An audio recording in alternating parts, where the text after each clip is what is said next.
Pronto, agora eu tô ao vivo.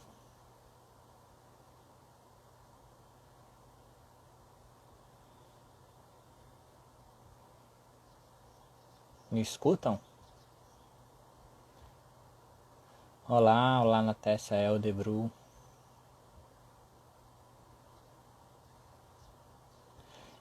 Pra mim tá bom, vocês estão me ouvindo? Beleza, Gomes? Olá, Stephanie.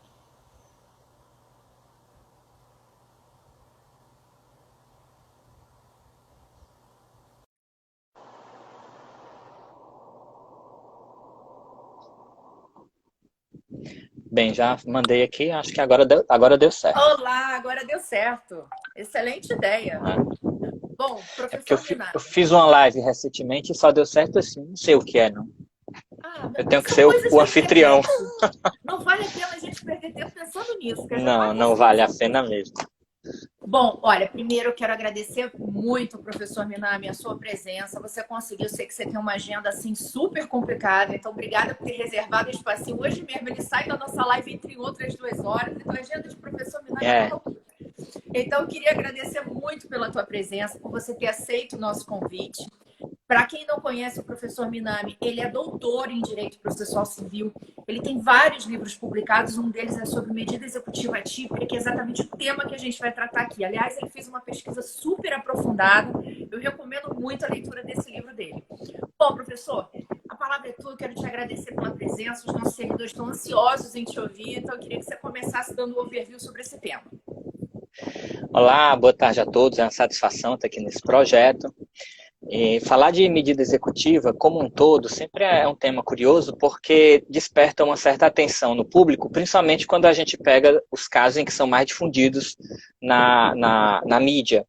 Como, por exemplo, um caso recente de, eu não vou citar nomes, mas de um jogador bem famoso que teve o passaporte apreendido porque não pagou uma dívida ambiental, né? E ninguém encontrava, localizava bens desse jogador. Ele não é, ninguém conseguia nem fazer a citação desse jogador. Inclusive, ele teve que ser quem representou o jogador nessa cobrança foi a Defensoria Pública, porque ninguém localizava o jogador. E findou que a medida foi determinada a medida para tentar coagi-lo a pagar de apreensão de passaporte. E o curioso é que recentemente esse mesmo jogador foi preso e pagou uma fiança de mais de US$ 1 milhão para poder ser solto e o dinheiro apareceu, né?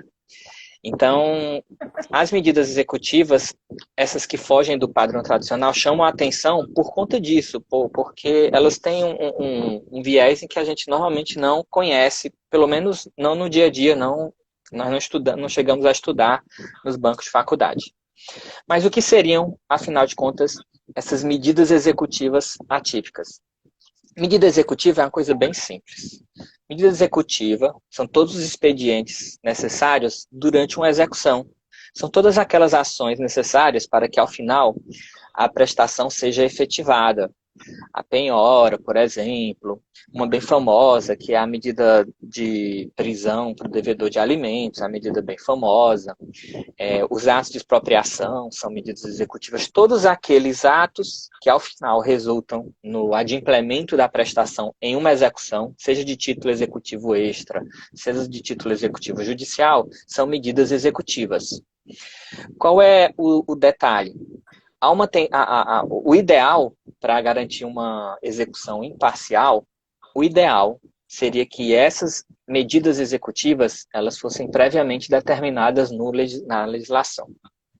Então, para uma segurança de todos os envolvidos, o ideal é que a forma como o título executivo será efetivado, todo esse caminho procedimental seja detalhado na legislação. As pessoas costumam dizer que esse detalhamento é uma proteção para o devedor. Mas bem pensadas as coisas, o detalhamento é uma proteção para todo mundo envolvido. É bom para o Estado juiz, não vai ser acusado de estar usurpando ou exagerando das suas competências, dos seus poderes, porque ele vai estar só seguindo o que a lei determina. É bom para o devedor, porque vai saber os limites da atuação estatal sobre o seu patrimônio, os limites da atuação estatal sobre a sua esfera jurídica. E é bom para o credor também, Porque o credor vai saber exatamente o que vai poder fazer caso alguém não satisfaça uma prestação devida. Então é bom esse detalhamento. O problema é que nem sempre esse detalhamento é possível. Então nem sempre é possível você tipificar, você trazer na legislação de forma detalhada como é que uma determinada prestação será ou não efetivada, por uma série de razões. Por exemplo, no cumprimento de sentença, se você pegar o cumprimento de sentença de fazer, não fazer, entrega de coisa, você vai ver que não tem um detalhamento muito grande. Não há um detalhamento na lei, afinal de contas, o que é que o magistrado pode fazer. Então, se alguém pega um cumprimento de sentença desses e tenta buscar no código o que é possível de ser feito, vai encontrar assim, o magistrado pode determinar todas as medidas para satisfazer a prestação devida. Não diz exatamente o quê. Não diz exatamente o quê. E eu nem sei se em tese seria possível o legislador, em algumas situações, realizar esse detalhamento na lei, do que seria, afinal de contas, possível.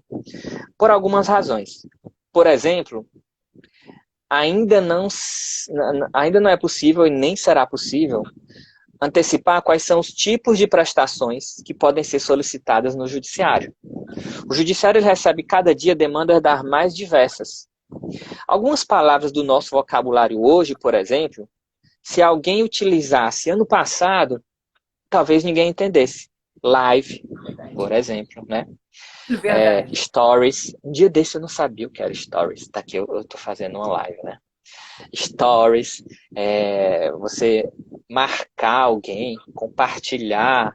Então, o judiciário vai recebendo demandas cada vez mais diferentes. E o legislador não consegue acompanhar isso para predeterminar um procedimento para efetivar os diversos tipos de prestações possíveis. Hoje em dia estão pedindo, por exemplo, guarda compartilhada de animal, sem entrar aqui na discussão se animal é ou não um sujeito de direito para resgatar a corrente abolicionista animal, bem difundida na Federal da Bahia.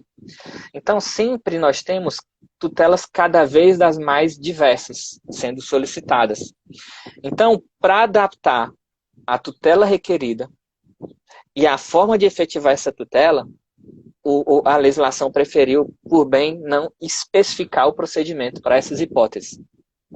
Então, nessas hipóteses em que não há um detalhamento na lei, é que parte da doutrina, porque também não há um consenso, né? Parte da doutrina, a maioria da doutrina defende a possibilidade das medidas executivas atípicas. No Código Antigo, isso foi sendo construído aos pouquinhos e culminou num artigo bem conhecido de quem estudou no Código de 73, que era o famoso 461, parágrafo 5º do CPC de 73, né? Assim, eu não me lembro, me contaram que tinha esse artigo, né? Eu não me lembro do CPC de 73. Para entrega a idade, né? Fala de 70, eu estudei pelo 73, 2015 é novo, né? Vamos lá. Eu não me lembro desse código, mas o 461, parágrafo 5º foi um preceito que copiou um preceito do CDC que trouxe essa liberdade procedimental para o magistrado em algumas situações, notadamente cumprimento de sentença, de entrega de coisa, de fazer e não fazer. Entrega de coisa, fazer e não fazer. E era assim no código antes desse atual, não dá mais nem para chamar de tão novo assim, mas era assim no código antes do atual. O que aconteceu? Na execução, há décadas, há um tabu. Há vários tabus, mas esse é muito forte. A execução por quantia, ela precisa ser detalhada. Há esse tabu. Porque a execução por quantia, se a gente pensar bem, é uma execução relativamente fácil. Eu consigo aqui ensinar para todo mundo que está assistindo a execução por quantia em 7 segundos. Como é que eu executo quantia? Eu procuro o patrimônio, avalio, penhoro, vendo e pago. Não deu nem 7 segundos. É muito fácil a execução por quantia. Muito fácil a execução por quantia. Você procura patrimônio, você penhora esse bem, avalia, penhora esse bem. Você vende esse bem e paga. Então não há muito o que se refletir sobre a execução por quantia. A gente consegue até melhorar essa aula de execução por quantia. Como é que eu executo quantia? Eu procuro bem, avalio, penhoro, pergunto se o credor não quer adjudicar. Se ele não quiser, aí sim, eu vendo e pago. Então, havia um tabu na execução por quantia. A execução por quantia, ela é sempre típica. Ninguém mexe na execução por quantia. Ela é super detalhada. Ela é super detalhada. O que acontece? Veio o atual código. E ninguém mexeu no procedimento de execução. E às vezes eu penso que isso foi de caso pensado. Ninguém quis mexer no procedimento de execução por quantia. Se você pegar o livro de execução por quantia, ele é todo detalhado. É uma das partes do CPC mais detalhadas. Não acaba nunca mais. Começa a execução por quantia, não acaba nunca mais. Parte do semestre de execução é só para tratar de execução por quantia. Não é detalhado, é super detalhado. É detalhado com requinte. Por exemplo, lá diz, às vezes não de forma tão direta, mas de alguma forma lá está dito. Se pode ou não, por exemplo, penhorar aliança de casamento. Se pode ou não penhorar uma geladeira. Diz o que é que pode penhorar, o que é que não pode penhorar. Se houver vários bens, qual que você escolhe. Diz até a ordem. Se penhora dinheiro, como é que faz, como é que não faz. Então é bem detalhado. A parte de expropriação é insuportavelmente detalhada. É insuportavelmente detalhada. Então é bem amarrada a execução por quantia. E, ao longo dos tempos, por uma série de razões, foi criando esse tabu de que a execução por quantia não pode ser... os atos da execução por quantia precisam sempre ficar pré-determinados. A execução é regida pela tipicidade. Então, se você pegar o cumprimento de sentença de quantia, o começo até muda um pouco. Você chama o devedor para pagar, se ele não pagar, vem aquela multa de 10%. Aí, se ele não pagar, mesmo assim, remete lá para o livro de execução, para que sigam os atos expropriatórios do livro de execução. Então, é bem detalhado. Quando o código mudou, fizeram algo muito sutil. Algo muito sutil. Não mexeram na execução por quantia. Me parece que se tivessem feito, não teria passado, por causa desse tabu. Aliás, a penhora online ia caindo no Congresso. A penhora online quase cai. Imagina transformar a execução toda atípica, a execução por quantia. Então, não ia rolar. Mas aí alguém, e eu já procurei essa pessoa, já saí perguntando para uma galera.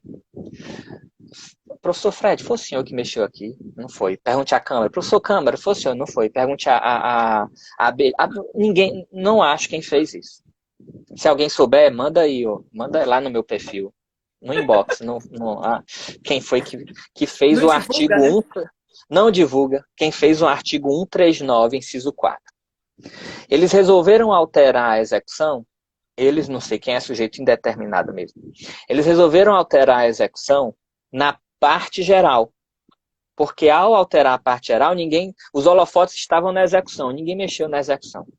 Aí na parte geral, eles colocaram um artigo, lá nos poderes do juiz, o artigo 139, inciso 4, 139, inciso 4, diz, compete ao magistrado determinar, se eu pegar aqui o texto exato, do 139, inciso 4. É muito sutil a forma como... Quem fez isso não sabia a execução. Quem fez isso sabia a execução com requintes de detalhe. 1394. Compete ao juiz determinar todas as medidas indutivas, coercitivas, mandamentais, subrogatórias para assegurar o cumprimento de ordem. Aí completa, ó, inclusive nas ações que tenham por objeto prestação pecuniária. Ou seja, o 1394 na parte geral dá uma liberdade para o magistrado. Ó, magistrado, você pode todas as medidas executivas. E essa pessoa sabia tanto o que estava fazendo, que ele sabia que há uma divergência doutrinária de quantas medidas são. Parte da doutrina acha que isso é coerção e mandamento, outros coerção, indução e mandamento, outros coerção, subrogação. E ele colocou todas aqui no 1394. Determinar todas as medidas, colocou todas as correntes doutrinárias, indutivas, coercitivas, mandamentais, subrogatórias. para assegurar o cumprimento da ordem. Aí essa pessoa adivinhou uma futura pergunta. Tudo bem, o juiz pode mexer no procedimento executivo, mas na quantia não pode. A execução por quantia não pode. Mas aí veio o finalzinho do artigo, inclusive nas ações que tenham por objeto prestação pecuniária. Então antecipou essa possível crítica. Então, na parte geral, para muitos, é onde se encontra o fundamento para quebrar o procedimento executivo por quantia. Aliás, todos os procedimentos executivos. É porque alguns já estavam abertos, já eram abertos. Né? Mas a execução de título executivo extrajudicial sempre foi mais amarrada. E a execução por quantia foi amarrada ao quadrado. Então, para tentar quebrar isso, não se mexeu no livro de execução propriamente dito.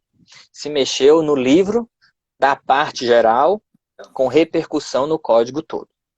Então, o que surgiu na doutrina foi a dúvida. Toda a execução agora é possível ser procedimentalizada fora dos parâmetros previamente determinados? Então, qualquer execução, ela pode agora se tornar uma execução atípica. Esse é o grande detalhe. As maiores dúvidas se concentram notadamente na execução por quantia, que é onde os maiores problemas acontecem.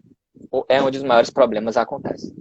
A maioria da doutrina aderiu a isso, no sentido de que é possível, sim, uma execução atípica, ou seja, você sai do procedimento previamente determinado na lei, mas desde que você siga alguns requisitos. Isso não é automático, né? Então, embora a execução atípica, que seria medidas executivas atípicas, são medidas que fogem do parâmetro previamente determinado pela lei, talvez o que seja mais interessante para as pessoas assimilarem é o que a execução atípica não é. E o que a execução atípica não é? Execução de qualquer jeito. Quando esse artigo veio, alguma corrente doutrinária começou a dizer que o juiz ia abusar os seus poderes, ia começar a dar decisões absurdas. E isso aconteceu efetivamente. Alguns juízes deram as decisões um pouco, me parece, nonsense.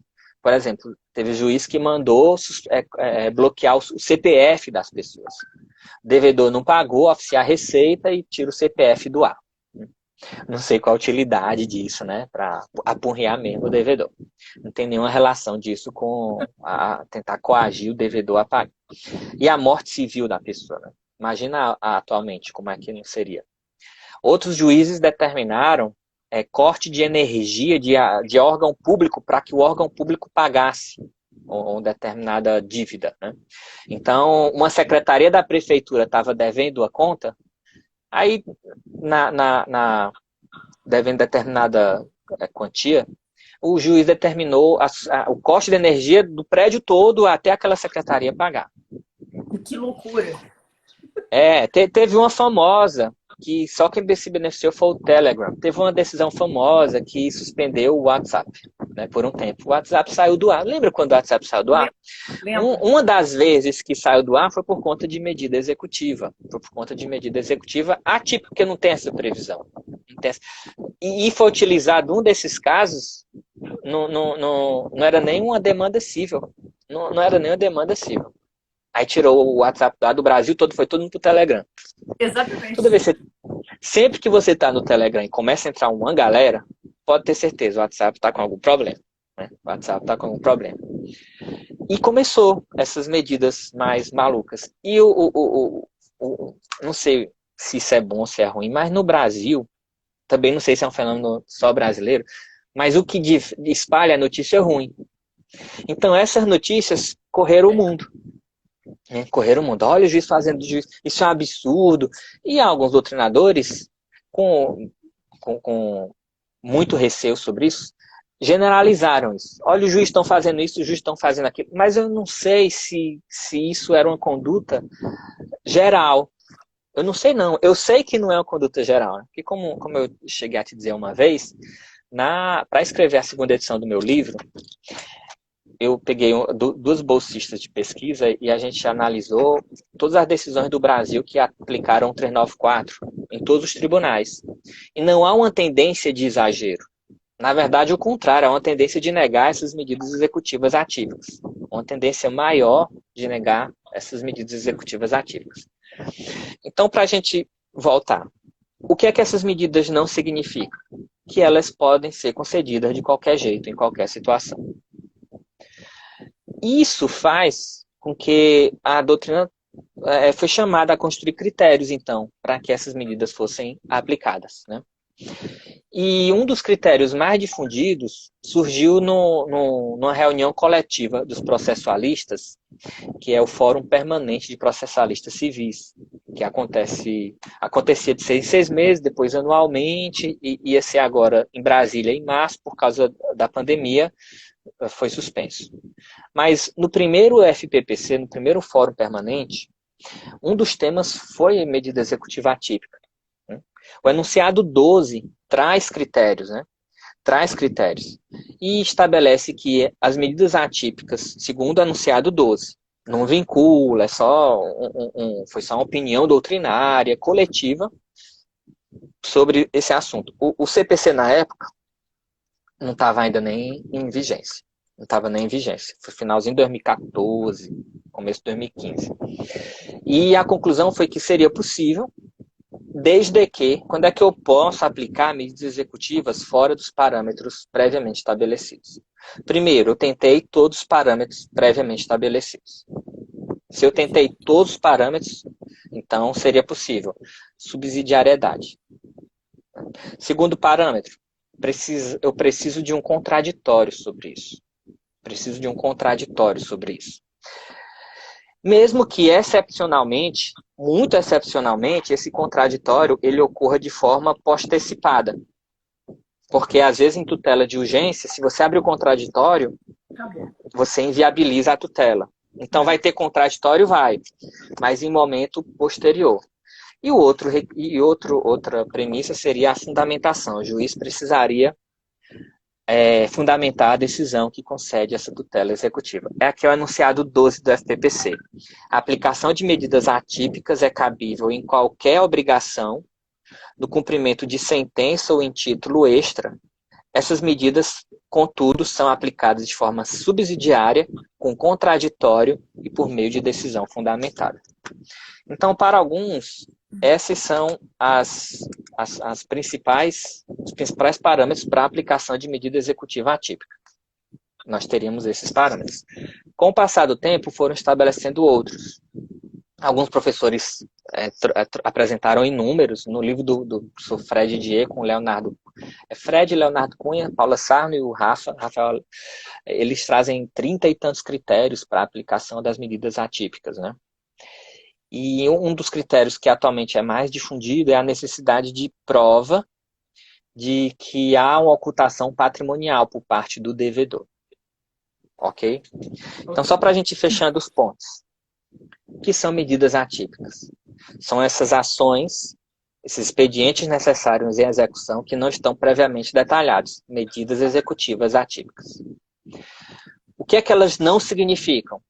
Elas não significam que essas medidas, elas podem ocorrer de qualquer jeito. Elas precisam de um certo parâmetro. A doutrina construiu esses, há vários tipos de parâmetros, a doutrina com várias opiniões, a doutrina construiu esses parâmetros. Então, ela não significa ações executivas de qualquer jeito. E elas também não significam, isso é importante em qualquer medida executiva, típica ou atípica, principalmente as coercitivas. As medidas executivas, elas só podem ser utilizadas quando o destinatário da ordem pode cumprir, mas não quer cumprir a ordem. Ele pode, mas ele não quer. Porque muita gente começa a criticar. O juiz não pode determinar uma medida atípica porque o devedor ele é insolvente. Realmente ele não pode, mas o problema não é a medida, o problema é a insolvência. Se ele é insolvente, o devedor tem que se acusar, sou insolvente. Claro. Quando o devedor se acusa insolvente, ele imediatamente ele submete ao rito da insolvência, que por curiosidade está no Código de 73 ainda, né? O Código 73 ainda é vivo nesse pedacinho, costumo dizer que o 73 é um Walking Dead, ele ainda é vivo num pedaço muito grande, toda a insolvência civil ainda vale. Ou então, se o credor realmente sabe que o devedor não pode, ele não tem que estar pedindo medida atípica, ele tem que estar pedindo a insolvência. Perfeito. Isso imaginando que a insolvência vai dar certo, porque a insolvência é um procedimento, a insolvência civil. Se for pessoa jurídica, recuperação. Né? Vamos a depender da natureza jurídica do devedor também. Insolvência civil ou antiga falência. Né? Perfeito. Então, eu não posso determinar a medida executiva se o destinatário da ordem não pode cumprir. Não pode cumprir. Há essa premissa. Mas, no final das contas, talvez o melhor mesmo é a tentativa de uma composição. Uma tentativa de uma composição. Né? Que toda a execução, o credor tem que abrir mão um pouquinho, o devedor tem que abrir mão um pouquinho. Eu sei que às vezes é difícil. O credor já teve principalmente se o título é judicial, o credor já teve uma demanda, já teve tudo aquilo, às vezes teve recurso para o STJ, STF, exato. Aí veio a decisão, a pessoa ainda bota dificuldade para efetivar. É um problema, eu sei que isso é um problema. E só para a gente começar nossos debates, parte da doutrina, e aí é parte da doutrina minoritária, mas é uma parte minoritária forte. Eu acho que talvez o líder dessa corrente é talvez um dos livros mais completos de execução, que é o professor Araquém de Assis.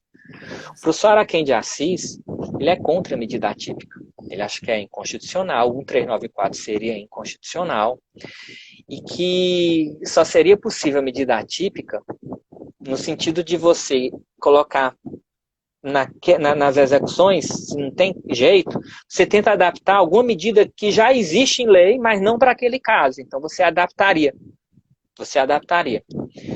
Ele meio que diz, só cabe medida atípica se ela tiver em lei. Parece meio contraditório, mas tem um certo sentido. Cabe medida atípica, no sentido de você não inventar. Procure na lei alguma e aplique aqui, né? E aplique aqui no caso. Agora, para os mais criativos e quem quer mesmo resolver, talvez queiram puxar a prisão de alimentos para outras hipóteses, né? Enfim, pois é. Que é previsto, né?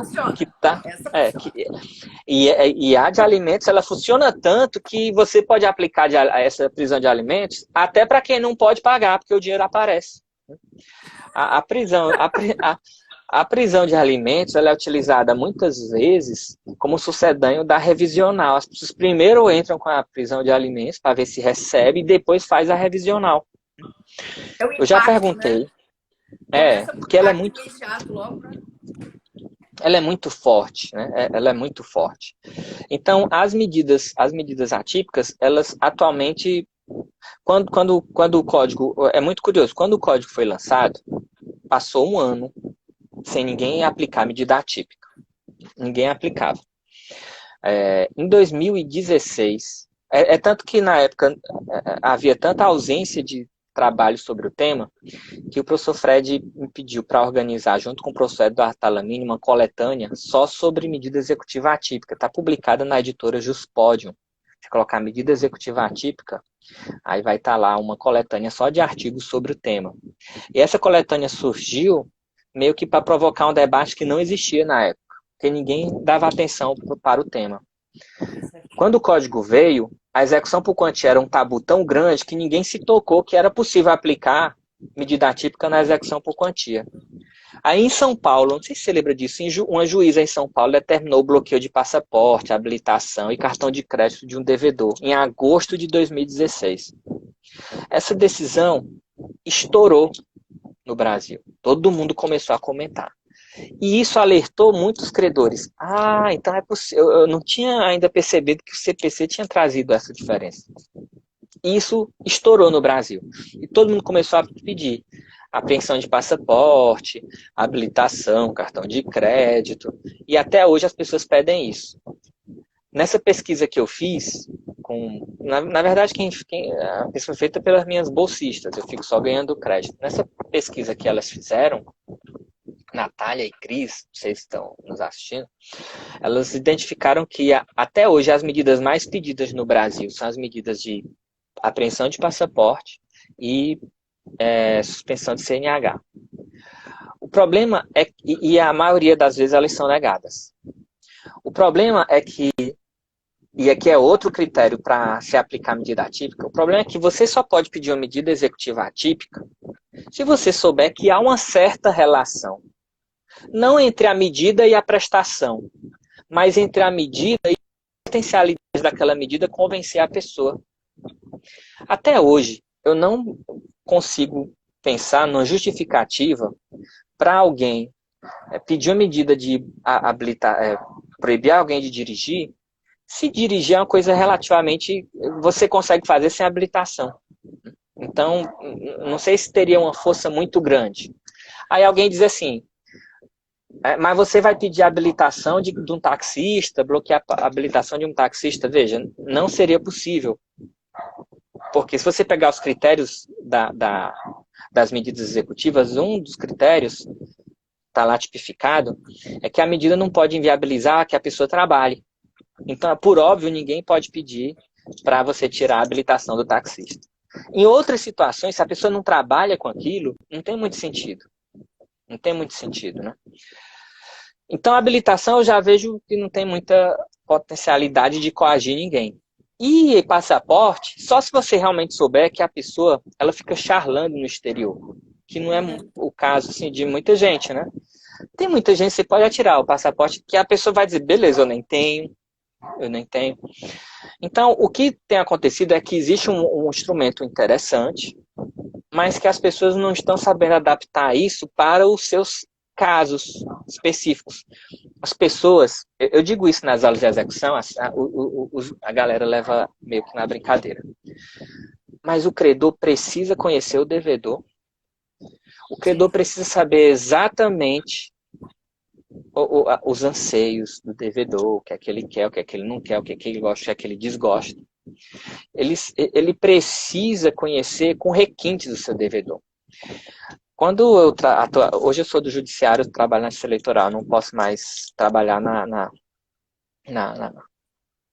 como credor, né? Mas quando eu trabalhei na cobrança de um banco, e a primeira coisa que eu fazia, quando eu comecei a perceber o que era uma execução, era visitar o devedor. Eu ia visitar o devedor para entender o potencial econômico do devedor. E muitas vezes eu me impressionei. Então, entendendo o potencial econômico do devedor, as pessoas podem saber se é válido pedir uma medida executiva atípica, se é possível, qual seria a mais adequada. Enfim, precisaria dessa adaptação, né? Saber exatamente o que pedir. Estratégica, né, Minami? Na verdade, Tem. você ser estratégico. Se você quer pedir uma medida executiva, você tem que saber se ela vai surtir efeito ou não. Então você tem que conhecer o outro lado, né? E é um problema nosso, nós que pesquisamos o tema, eu acho que atualmente só deve ter de tese 2 ou 3 no Brasil sobre esse tema. A minha, a do Marcos, eu acho que pro Olavo também. E é um problema de quem está pesquisando o tema não fazer pesquisa sobre o que acontece depois que a medida executiva é aplicada, se ela surtir algum efeito. O professor Gajardoni até coordenou uma pesquisa dessa no TJ de São Paulo, mas era o espaço amostral foi muito reduzido. Mas mesmo nesse espaço amostral reduzido, identificou-se que, eu não vou lembrar exatamente os números, mas era uma coisa gritante, tipo 80% ou mais das medidas não tinham efetividade, mesmo quando concedidas. Então, às vezes, o debate é tão grande se pode ou se não pode, que primeiro as pessoas deviam ter tentado saber o que acontece. Eu até tentei entrar em contato com alguns escritórios para saber o que aconteceu depois, mas eu não tive resposta. Então, seria necessário analisar o que acontece depois. E só para encerrar, eu juro que eu encerro mesmo para a gente começar a debater, tem um tema das medidas executivas que eu acho que precisa de uma certa reflexão no seguinte sentido. Quem é contra, muitas correntes que são contra determinam que o magistrado ele não pode criar o que a lei não autorizou e que há uma proteção, todo mundo só pode ter o seu patrimônio expropriado a partir de um devido processo. O problema é que essa corrente não responde o que acontece quando não tem procedimento, ou quando o procedimento que está na lei já foi tentado. O caso de Ronaldinho Gaúcho é clássico, eu falei o nome dele. O caso do jogador famoso é clássico. Tentou-se tudo que está na lei, mesmo assim não conseguiram receber. E o que é que acontece nessas hipóteses? Em que você tenta tudo e não consegue, sabendo que o devedor pode, mas não quer, ou então não tem procedimento.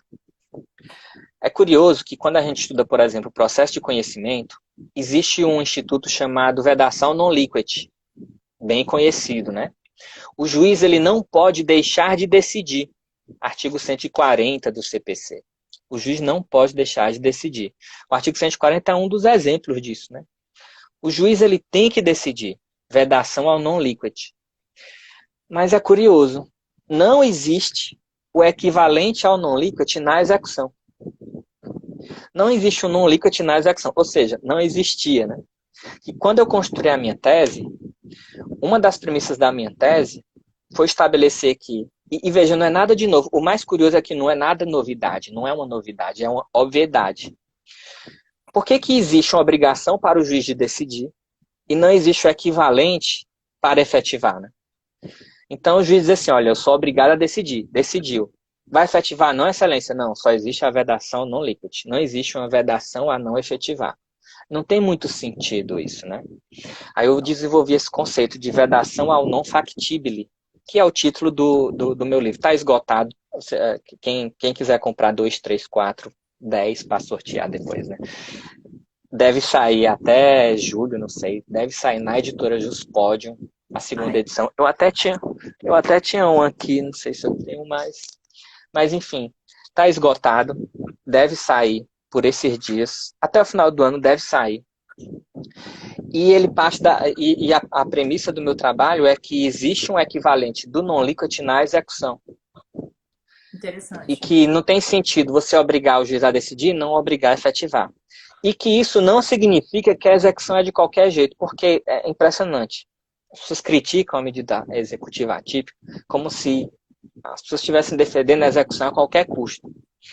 Eu, particularmente, nem acho que a execução no judiciário é o melhor caminho. E eu escrevi sobre isso, dou aula disso.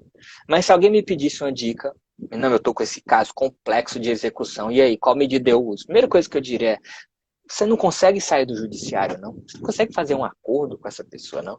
Você tem livros sobre isso? É, mas isso é quando você só tem essa saída, já tentou tudo, né? E é uma complicação. Eu dou um curso de cumprimento de sentença na Escola da Magistratura do Ceará, e quando eu explico os critérios para aplicar a medida atípica, até eu, no final, penso, poxa, que trabalheira. Às vezes é até, talvez, melhor abrir mão de parte do direito mesmo e fazer um excelente acordo com o devedor. Infelizmente, na execução, talvez a melhor saída muitas vezes seja fazer um acordo com o devedor. Outra situação que é complexa, que aí eu acho que não é um problema necessariamente a execução, são das prestações complexas. São execuções dos chamados novos direitos, saúde, educação, agora com a Covid, uma série de medidas que estão sendo pleiteadas, mas isso é um outro problema. Isso é um outro debate, né? Aí a gente teria de marcar um outro dia para conversar sobre esses processos mais complexos, o que alguns chamam de parte desse processo de processos estruturais, né? Então, basicamente, né, esse seria o panorama dessas medidas. Não, excelente, professor Minami. Achei que você deu assim, uma aula para mim, então, de medidas executivas atípicas. Adorei, agradeço profundamente o pessoal que também está gostando muito. E agora eu queria trazer um pouquinho do outro lado, porque a Minami está falando do processo civil em geral e nós no tributário, né? É interessante agora a gente lembrar um pouquinho alguns pontos. No direito tributário, da mesma forma que ele falou, da questão de que a execução, para você obter quantia certa, ela tem, né, um dogma de que precisa ser tudo tipificado. Na execução fiscal, gente, tudo tem que estar tipificado. Né? A execução fiscal ela tem um diploma próprio, Lei 6.830. Então, a gente não tem como sair muito dali. Agora, veja, a execução fiscal também se demonstrou não suficiente. para o credor fazenda pública. E veja, a gente está falando de um credor que tem uma série de privilégios legais que o credor comum não tem, né? Tem prioridade no crédito, tem uma série de outras garantias. Detalhe, você discute na execução fiscal garantindo, né? Não existe possibilidade de discutir numa execução fiscal sem eu garantir o juízo. Então, essas garantias todas, elas tornam a execução fiscal muito mais forte em termos de você obter uma concretização, obter o pagamento do seu direito, do seu crédito, do que o contrário. Agora, é interessante que, apesar de toda essa força que a própria execução fiscal tem, lembre que a gente está falando de uma lei aqui de 1980, a gente tem medidas que são paralelas à execução fiscal e que normalmente são adotadas antes da execução fiscal. Um exemplo típico é a medida cautelar fiscal, que é uma ação judicial paralela, onde o credor, vendo que o devedor está buscando dilapidar patrimônio, o que ele faz? Ele já ajuiza, já impetra aquela medida cautelar com o objetivo de bloquear a venda daqueles bens, já configurando uma futura execução, alienação da execução, que gera fraude à execução, né? E aí você consegue descaracterizar essa alienação.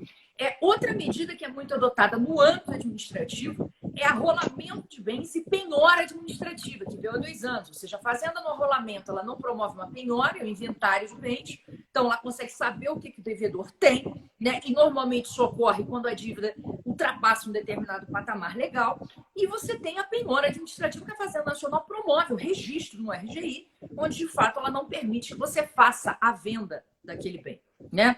E aí a gente tem também um certo problema, porque quando a gente vai pensar, e aí o professor Minami falou, a gente precisa às vezes trazer o credor trazer o devedor para junto para a gente tentar negociar e não levar para o judiciário. No âmbito da execução fiscal, a gente não consegue muito isso, né? A gente tem negócios jurídicos processuais, onde a gente consegue negociar a garantia. A gente pode negociar a calendarização, amortização do crédito. O portaria 742 vem nessa lógica. Mas a gente não pode fazer grande coisa. No máximo, a nossa negociação vai ser nesse prisma. Caso contrário, a gente precisa de lei, que são as leis de transação, que vêm por meio de parcelamentos, refis, teve a transação extraordinária agora.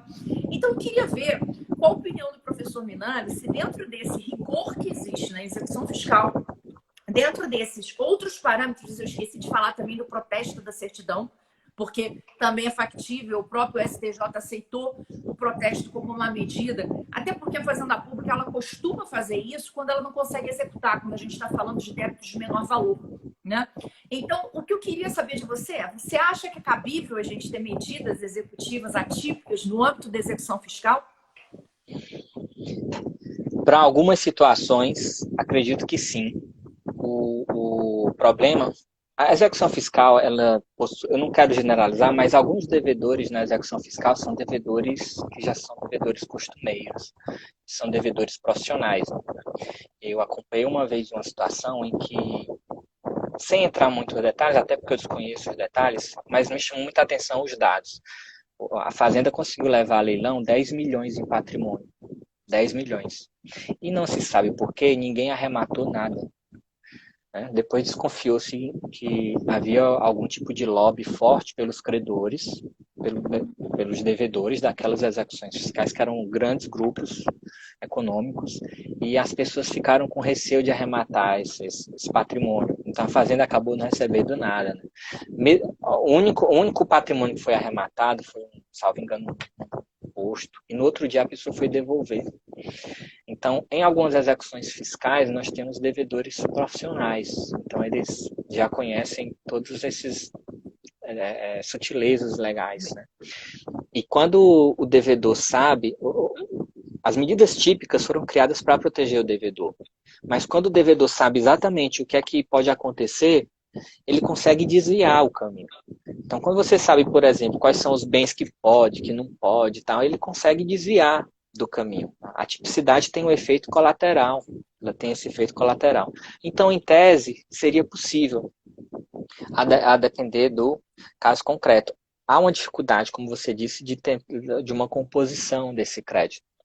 Embora a Fazenda até tem algumas formas muito interessantes de pagamento, parcela em não sei quantas vezes, mas mesmo assim ela não consegue dar um abatimento às vezes muito grande, que infelizmente até realmente não é devido, mas que às vezes é melhor receber uma porcentagem mínima e capitalizar aquele dinheiro do que tentar por anos e não receber nada. O problema é que o STJ, em decisão recente, veja, não é todo o STJ, eu até tinha separado aqui, mas teve um precedente do STJ, o HC 453870, e nesse precedente, o ministro Napoleão, inclusive do Ceará, disse que não seria possível medida executiva atípica nas execuções fiscais, porque a Fazenda já tinha uma série de privilégios, prerrogativas, se você usar essa palavra, privilégios, prerrogativas.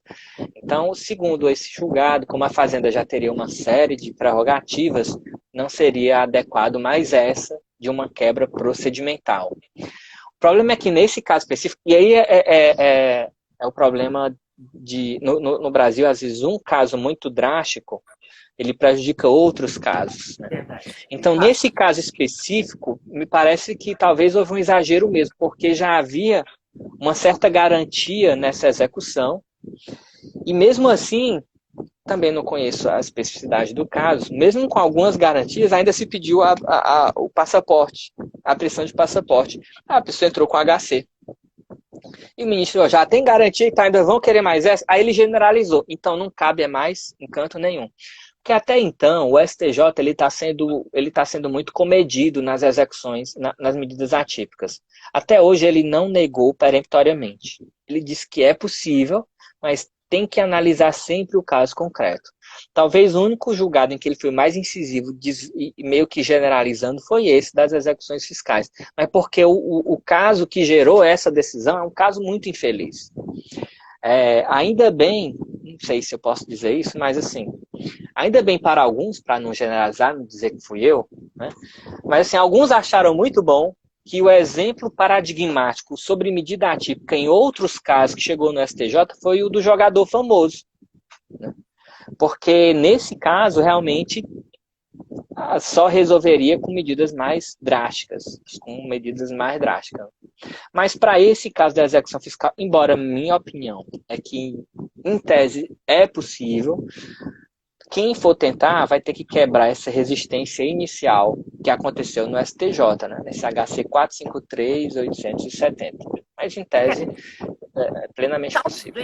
Talvez, Minami, pensando dentro daquela lógica que você trouxe, né, que foi estabelecida até no enunciado do encontro do Fórum Permanente de Processualistas, de subsidiariedade, ou seja, tudo bem, a Fazenda tem todo esse cenário de arrolamento, de penhora, de medida cautelar fiscal. Digamos que ela tenha feito tudo isso e não tenha conseguido isso, né? Aí talvez a gente possa tentar numa medida executiva atípica. Tipo, se nada funcionou, vamos tentar, tendo em vista que existe crédito público e tal, que medida a gente pode utilizar nesse caso concreto que seja efetivo, que possa efetivamente trazer a solução, pelo menos parcial, do crédito público que está sendo cobrado via executivo fiscal. Acho que talvez por aí, porque se a gente não usar essa lógica da subsidiariedade, eu te confesso que eu tendo muito a concordar com essa decisão do STJ.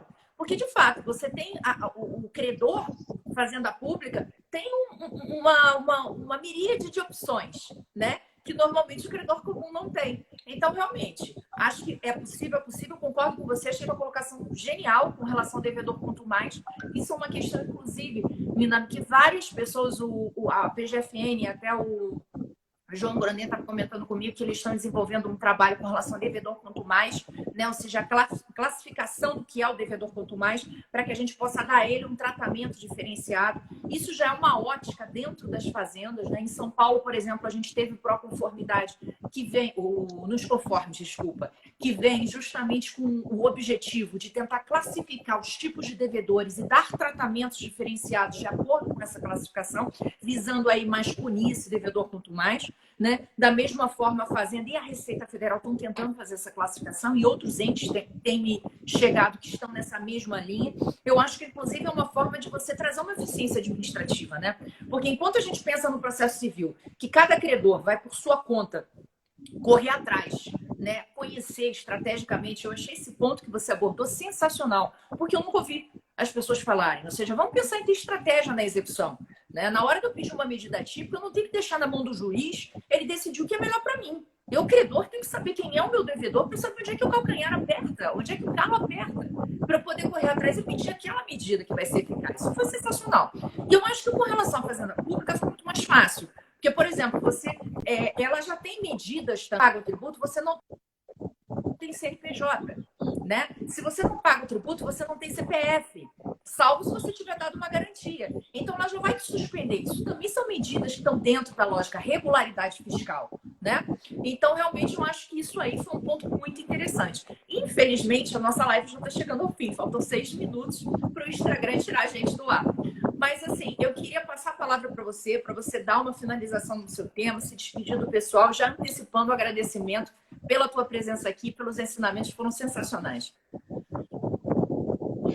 Quero agradecer aqui a oportunidade de falar com um público que às vezes nem é muito público, o meu público, né?